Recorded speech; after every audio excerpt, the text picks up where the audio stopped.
So I'm popping in here to say, I'm sorry for the shaky camera. That's not what I'm here to say. I'm here to say that K, my boyfriend, capital letter K, does not give me a lot of warning when he decides that he's going to open the advents this year, I guess. So I'm fumbling for my camera and trying to get it recording real fast. So it's very abrupt into the guessing today. But after that, I'll be here doing a little knitting chat where I talk about the messes living dogs make and the trauma of dogs dying. Hopefully I figure out how to include a skip of that, like a timestamp for that. So if you don't want to know all of that, you don't have to.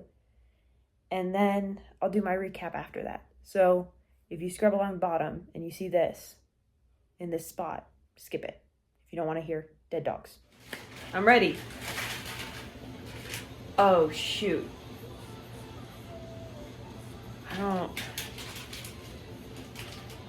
This is like a wild guess.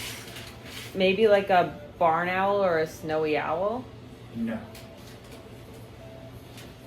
Can I have like the general type, like if it's a mammal or a bird or a reptile or... Mammal. It's a mammal. Got the first one so fast. I was hoping that they would all speak to me. Thought you were hoping they were all aliens. Well, it's just this. It reminds me of like the speckled breasts of owls. Breasts. It's an animal. Is it like a deer? No. Can I have more help? No, you get one more guess. I get one more guess. Yeah. Okay. Was I on track with as far as like where it would live? No. Power is not helpful.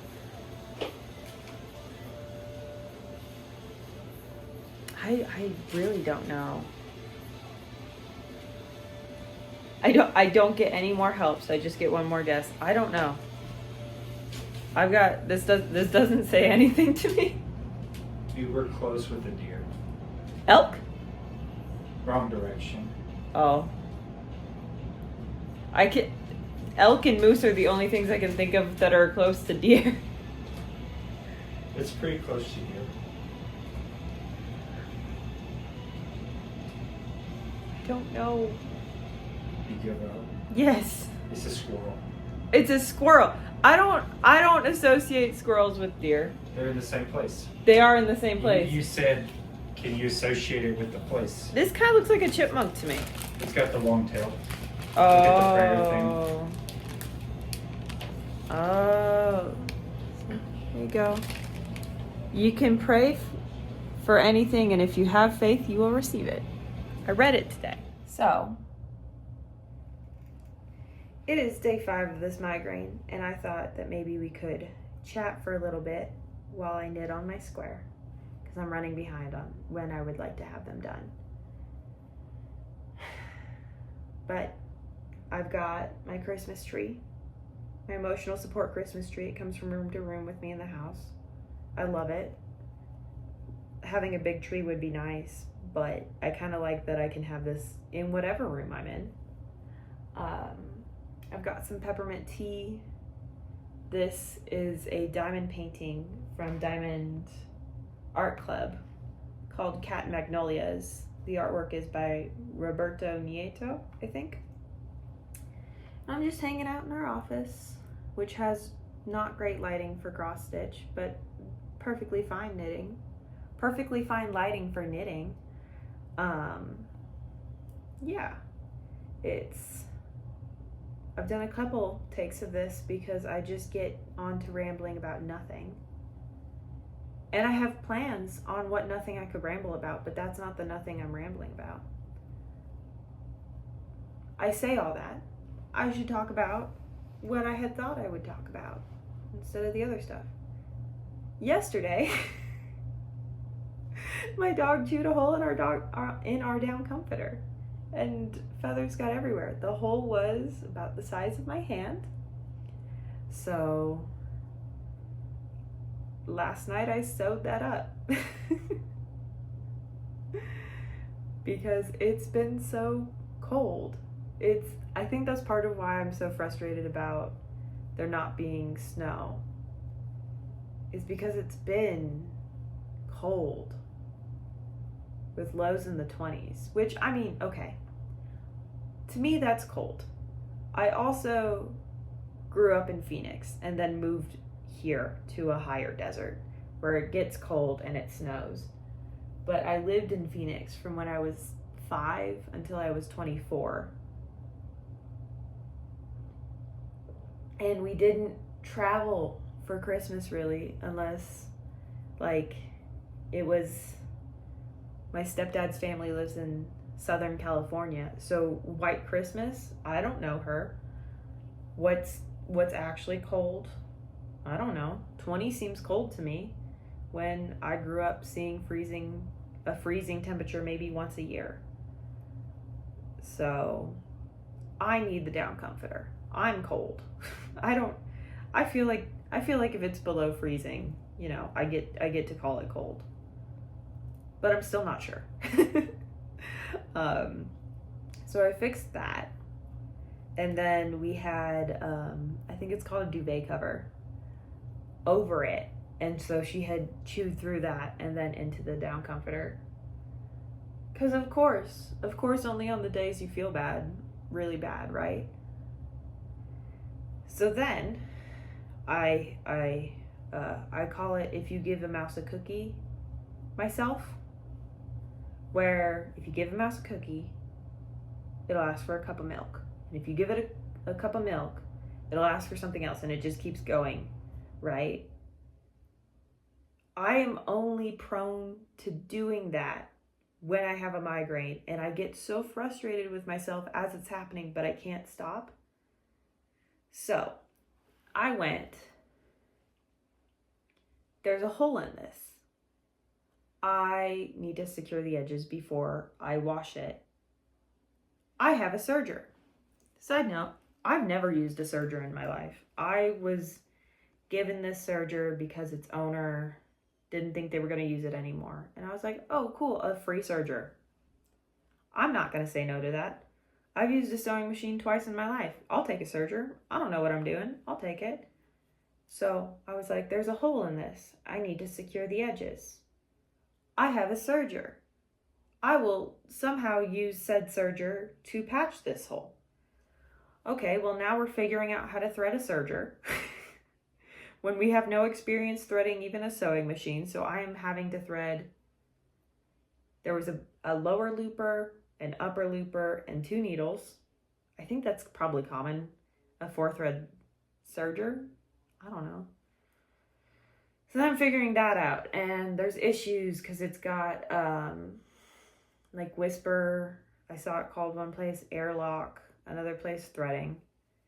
So there's an issue doing that, so I'm trying to figure that out. I'm using a booklet from, I don't even know. It seemed, I would guess the 2000s, but am I sure?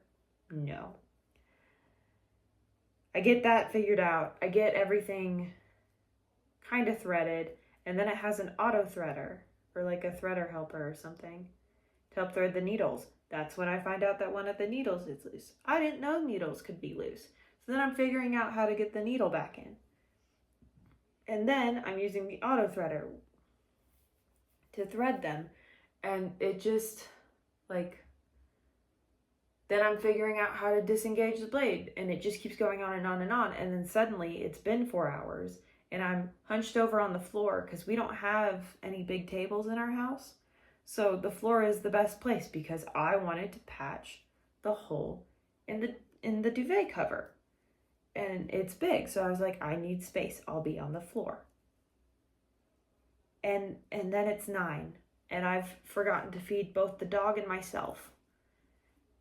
And I haven't patched the hole. Thankfully I had secured the edges beforehand with hand sewing, because that's what I'm most comfortable with. So I could throw that in the washer at least and get it all clean. And then I was scared to put it away because I'd done all this work into threading it and setting it all up. And then I was like, what if I break it throwing or putting it away? Oh, and it was just like, and the whole time I'm going, you don't need to be doing this. You've secured the edges. You can wash it. This can be another day. But I'm not good at thinking when I have a migraine. We have in this household, we have a policy where I'm not allowed to use sharp objects or fire or anything like that when I have a migraine because I'm just so bad at thinking that I'll forget, sharp objects are sharp. Flame is hot. Don't touch it, So I just, that was an adventure. But everything's secured and cleaned, and hopefully she doesn't chew another hole. We've not had many issues with her destroying things, even since Ollie died, because he was the destructive one, right? So she's like, since he's died, in the over 3 months since, I can tell you the 4 times she's chewed on something.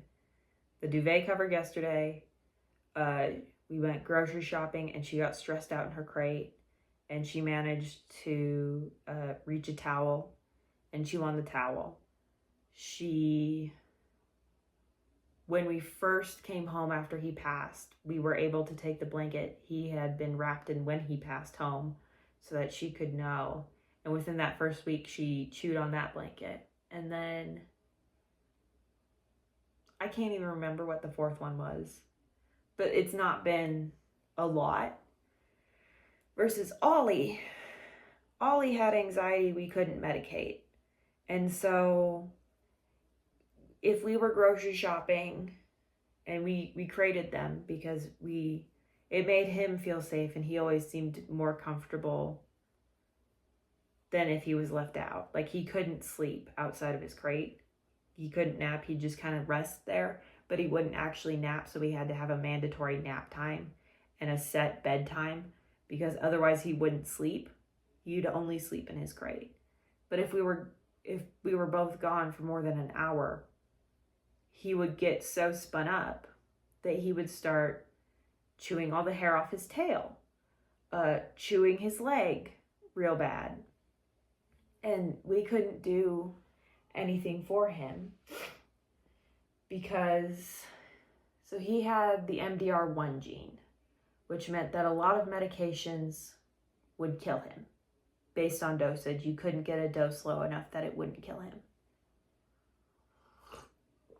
And in addition to that, he had a lot of allergies.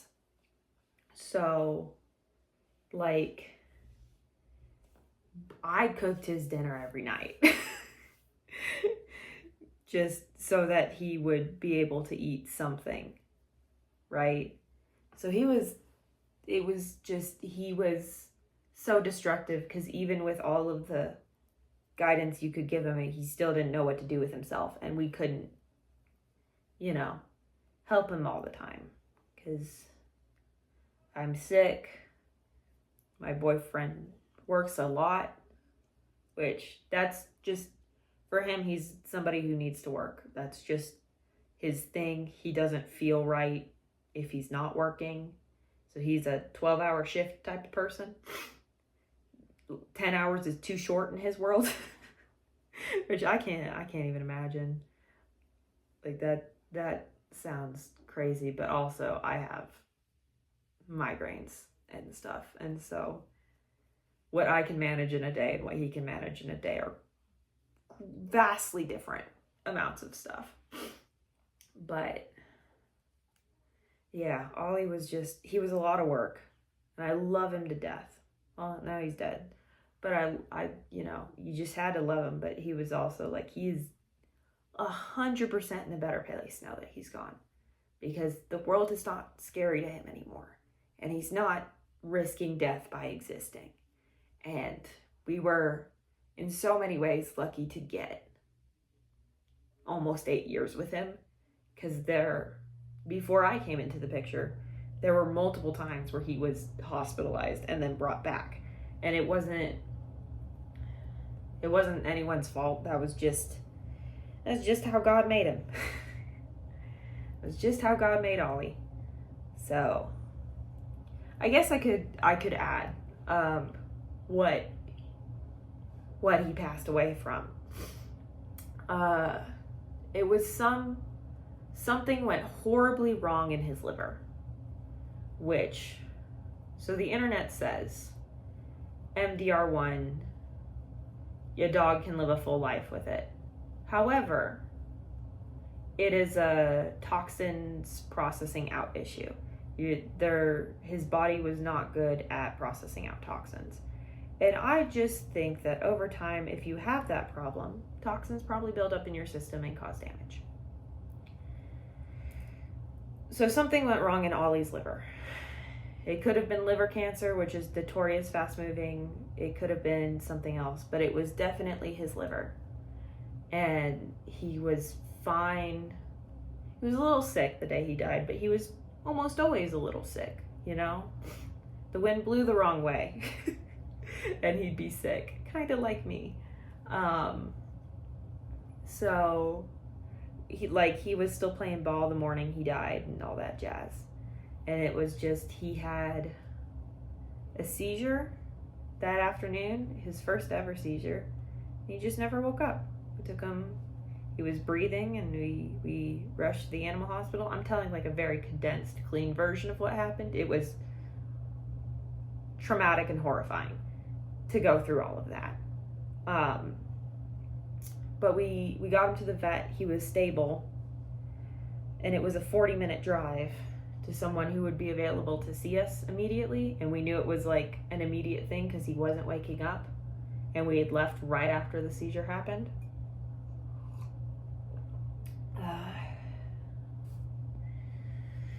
And everything had looked fine, and then it very rapidly became not fine. So he had his seizure at 1, and then we said goodbye at 4 because his body was no longer able to keep itself warm. His blood pressure was falling, and it was just, we made the call to put him down, but he was already on his way out. It was just so that we could be there for his final moments and that he wasn't on a back table, you know? And my mom was around for parts of that. She was at the animal hospital with us, but she wasn't there when we finally said goodbye.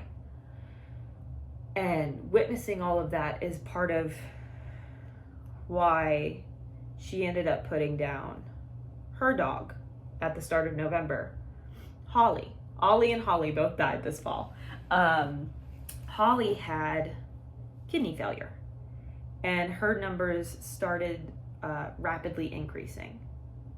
Which, side note, when we got Ollie to the vet or the animal hospital and they took his blood work numbers, both of the counts for his liver numbers were so high that the machine couldn't read either of them. Which was my moment when I realized our dog's not coming back from this. That's like damage. That's such significant damage. Holly, my mom's dog, her numbers were starting to rapidly increase after being the same. And Holly was no longer wanting to drink water or eat food.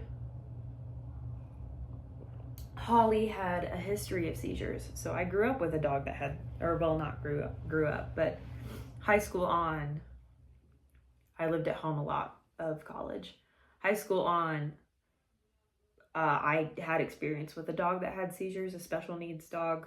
So Ollie, being a special needs type of dog, didn't bother me too much. As far as like the amount of work and care, I was prepared for that. Anyways, Holly's numbers started getting really bad. She's refusing food and water. She doesn't want to take her seizure medicine, which means that we're against a clock on the seizures, which every time they've broken through, they're worse than the last. And she just looked exhausted, right? And so my mom called up the vet and was like, hey, can we have a quality of life assessment to make sure that we're, doing what's good for her. I mean, Holly spent, I want to say, most of the month of October getting daily IV flushes at home because my mom learned how to do that this fall. And it was time, because turns out if you let a dog that has an issue processing out toxins and you know that it's coming, they're going to have a seizure because the toxins reach their brain, and it's just awful. So, euthanasia is the good death. It's got its place in this world. But yeah, I dropped a stitch. I'm going to have to undo some of this. But it was nice talking to you about dead dogs and the messes living dogs can make. I'll see you with my recap in a little bit. So I'm back for today's recap. I managed to get 71 stitches done on Christmas truck, which is better than yesterday, but it could be better. However, I did dropped a stitch on this, so I had to go back about halfway and redo it. But today's square is done. This is what the cake looks like. I have 18 grams left again, which is just awesome. Very generous advent. And a more longer look at, this is a chipmunk. I don't care what he says. That's a chipmunk. That's not a squirrel. Anyways, I hope you guys have a wonderful December 2nd. This is going up a little bit later than I intended, but every day is a new adventure. And I'll see you tomorrow.